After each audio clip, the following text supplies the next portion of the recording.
What's up mga idol? Kamusta? Time check 12:27 and nagising lang ako. Date January 5, saktong ayan, January 5 nga. So means egg cutting day ngayon. And so hatch date nila is supposed to be January 10. And parang may napansin ako sa loob, which is ayun, may nagpip na nga, kaya mukhang goods na talaga itong ikat. Saktong sakto. So ang incubator temp ko nga pala is itong nasa taas. Ayan, 88.7 lang yung set temperature ko, which is sakto naman. So huwag natin patagalin, tara i-cut na natin tong last clutch of 2024 season. Let's go. So ayan, naka-ready na yung mga gagamitin ko. Well, alam naman natin na komplikado ang egg cutting lagi. Kaya kailangan sanitize muna natin yung mga gagamitin, di ba? So, gloves. And yung gunting. Then syempre yung pang sanitize natin na F10. Kailangan. Tsaka yung table sa sanitize ko yan. Syempre. Laging komplikado yung mga yan. Mamaya may makuha pa silang bacteria dyan, eh mahirap na mamatayan pa ng babies. So sanitize ko lang ito saglit and then re-ready ko na yung clutch. Okay, so ayan, malinis na, na-sanitize ko na yung gunting, pati yung table. Kunin na natin yung clutch.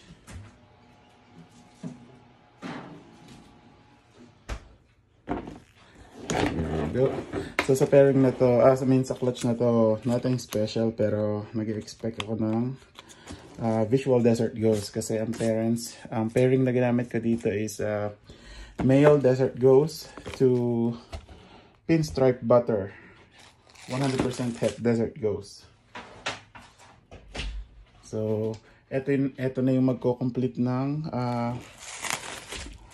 2024 ko, which is ang project ko ng 2024, which is Desert Ghost Clown 5. Yung tulad ng nasa logo ng page ko, yung icon ko. So yan. They just step out. Yeah, that's my son right over there. Yeah, nagising din siya. Kalagitnaan ng madaling araw kasi maaga kami natulog kanina. So yan, meron ng kauna-unahan nagpip.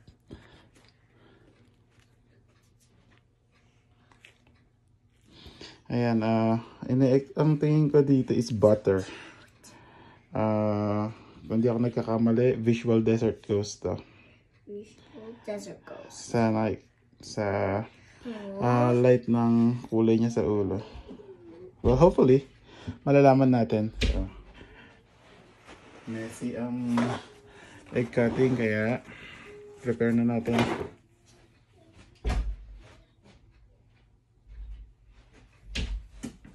Unahin na natin siya kasi siya naman yung unang nagpip. So let's go. Ingatan lang natin kasi masugatan.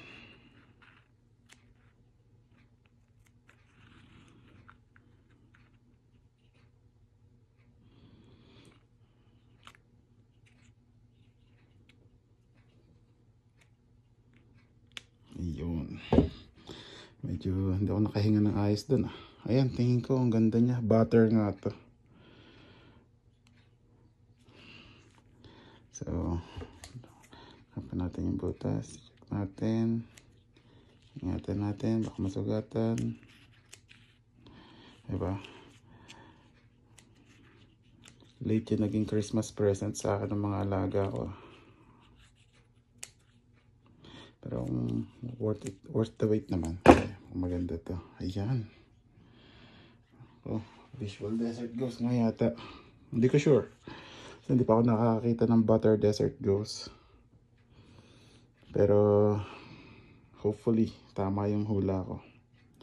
Based dun sa yellowish ng stripe niya sa mukha at saka sa sobrang light ng kulay niya sa katawan.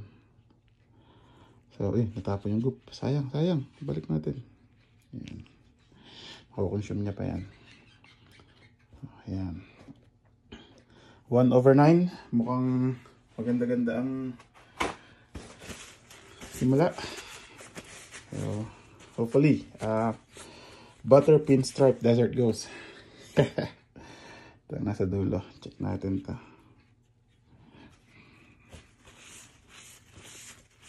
Naglagay kasi ako ng talcum powder nung ika-50th day. Kasi nakita ko parang mayroong mold build up sa mga eggs. Ayun o, papansin niya parang batik-batik. Pero gets naman, naagapan agad. Ayan pa o. Pwede ikamatay ng egg yan. Kaya pag may ganyan, lagyan nyo na agad ng antifungal powder or talcum powder. So, ano to? Ito, oh shit. Sorry. Ito, tapon yung goop. Dami. Saan natin? Ano to?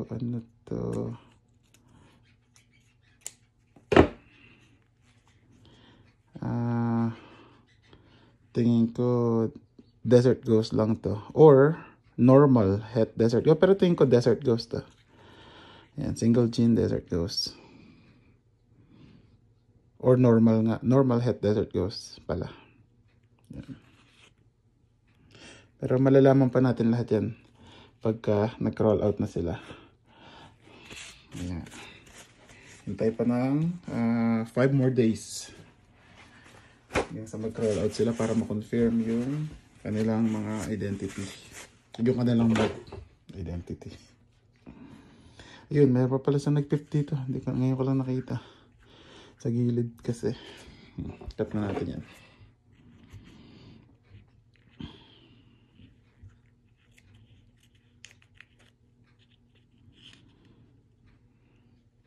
Ito ang siguradong desert ghost to.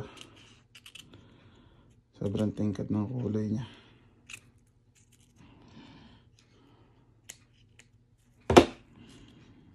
Ayan.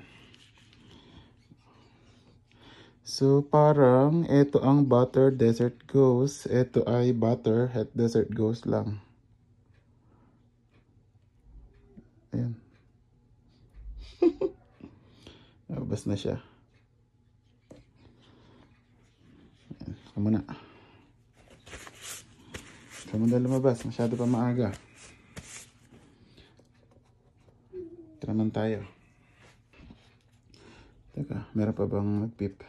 Wala na. Dito naman tayo. Ilan na to? 1, 2, 3, pang-4. 4/9. Ayun, ang goop. Para nakakatakot mag-cut no? Noong una, takot na takot pa ako Pero ngayon, gets naman na kahit pa paano nasanay na.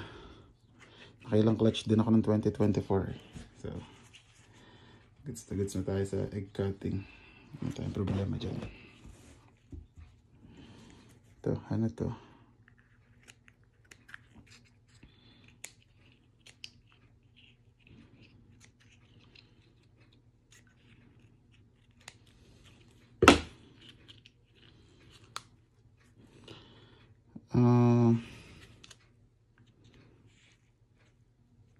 Ano to? Desert ghost.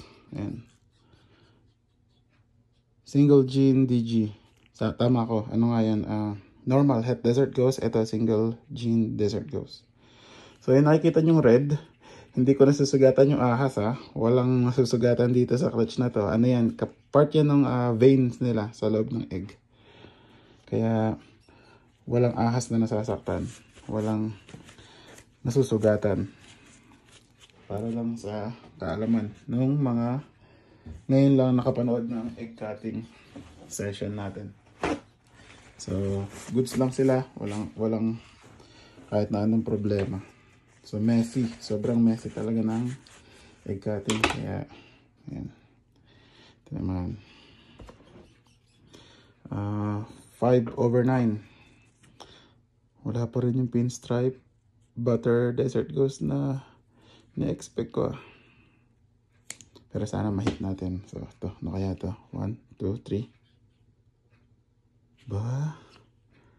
Ito, pinstripe, butter. Yun na nga, kakasabi ko lang.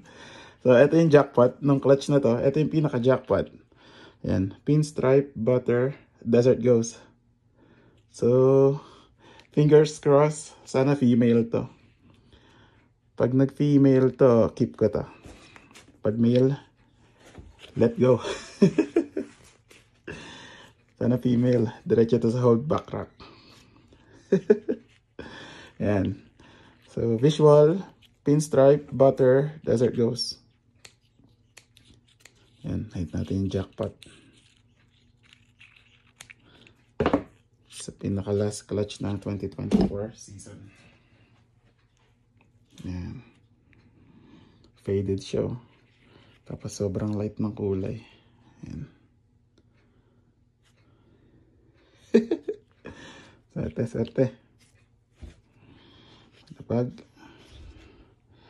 ilan pa? 4 pa. Maganda rin yung pinstripe Desert Ghost. Pero syempre mas maganda yung with butter.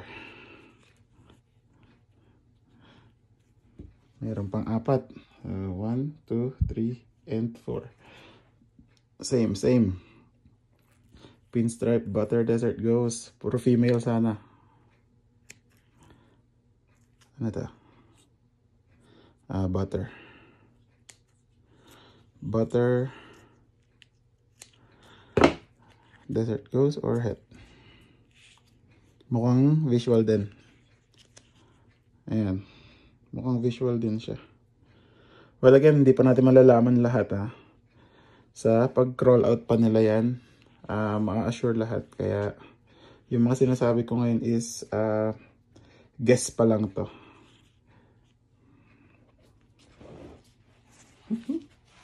Maganda ang odds. Panalo tayo. Beat na naman natin yung odds sa DG Clutch. Measurable na to.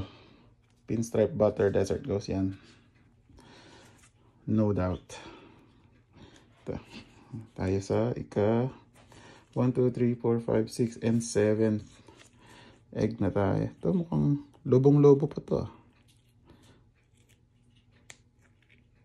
Ano kaya to?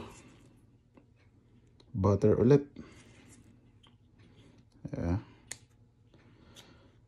So, parang nga para sa hindi nakakaalam, butter is panggawa rin to ng bell. So, ayan. Bell is Blue-Eyed Lucy or Blue-Eyed Lucy stick. White snakes with bright blue eyes. Ito, sure ball ako dito. Butter, digito. Visual Desert Ghost din to. Ayan. Kawalo. Tangup. Maganda. Panalo na tayo sa clutch na to. Isa pa sana. Isa pang pinstripe butter DG. Mukhang ito na nga.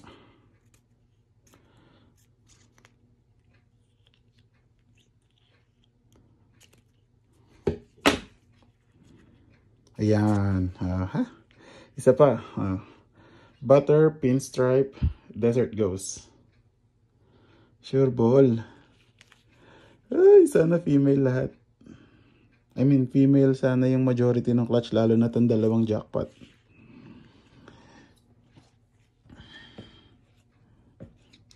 Maganda. Isa pa. Isang butter pinstripe pa. Solved na talaga ako. Wala man lang ako nakumang pinstripe DG or pinstripe DG. Mukhang eto na. Ayaw pa magpakat.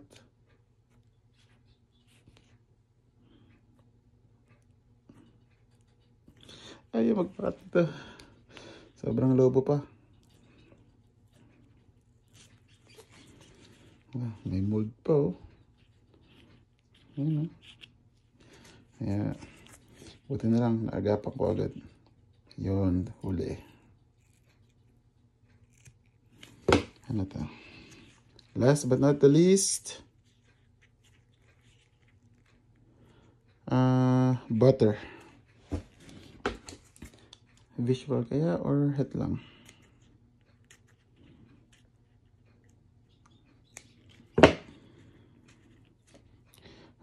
Tingin, visual. Het lang ta. Tingin ka. Butter, het, DG. Ayan. So, nga pala, sa lahat ng hindi visual, automatic 100% het DG yan kasi Visual Desert Ghost yung mail na ginamit ko dito. O, diba? Ay, sayang yung loop. Like natin. So, ayan. 9 out of 9. Ganda. Sobrang panalo yung odds na binigay sa atin ng Desert Ghost clutch ko, which is last clutch of this 2024 season. Walang katalo-talo. Ang isa ko na lang na hinahangad is sana majority ng clutch na to is are females. Kasi alam naman natin sa ball python, females ang laging mas pricey. And hindi ko naman ikikip lahat to, no? Part siya ng pagiging breeder. So, merong ikikip, merong ililet go. Diba? Pero itong dalawa na to, 1 and 2, sure ball na yan. Kapag yan parehas female, pili lang ako ng isa dyan. Tapos, the rest, pang out na yan. So yun lang guys, thank you for watching. Keep on liking and following my page, Alonzo Reptiles. This is your boy Jay. Maraming salamat sa panonood and sa laging suporta. Ayan. Happy New Year. Sana naging masayang Pasko at bagong taon nyo. And peace out.